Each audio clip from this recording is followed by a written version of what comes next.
Hi everyone, hope the microphones are all working and you get introduced to my boys. This is why I do everything. Ellis is the older one, he's 8, and little Louis is 5, coming up for 5.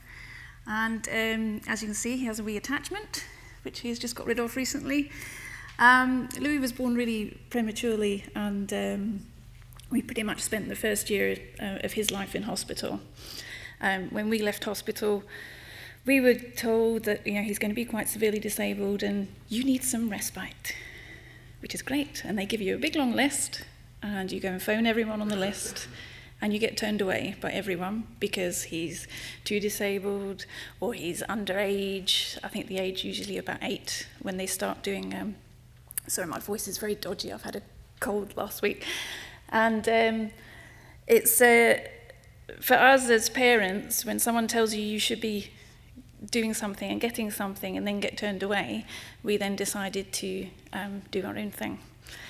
So what I want to sort of turn back on all of you today is what earlier we basically went through as to what your ideal break was. I was dreaming of palm trees and beaches and a cocktail, because that's where I'd like to be.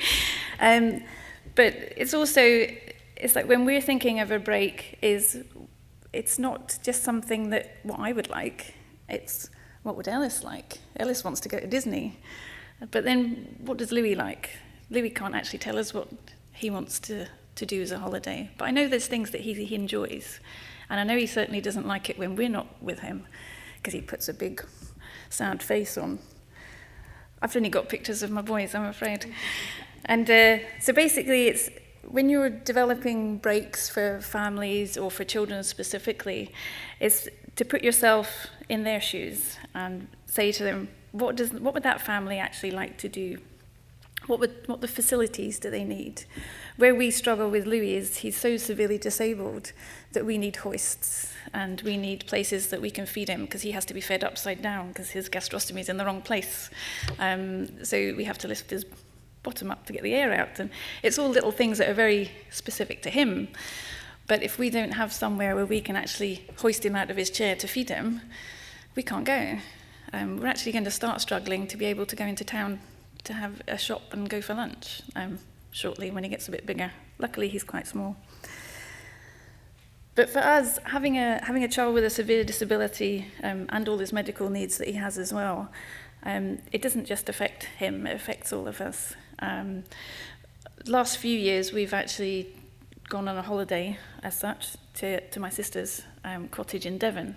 So we've had to drive all the way down, making sure that we know where all the hospitals are on the way in case we have an incident.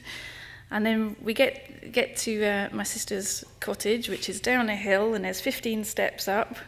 And you basically have to decide, which goes first? Do we try and get the car down, or do we, it's just thinking about all the different things that we actually need.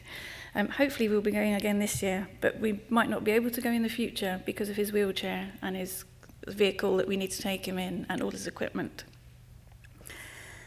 So it's basically, from a parent's perspective, is we sort of know what works for our children, and not every child is the same.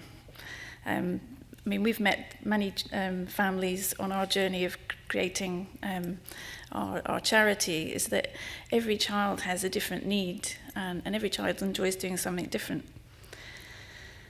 I think another point I would like to make is a lot of the sort of not so nice connotations against respite is that families don't actually want to dump their children and go.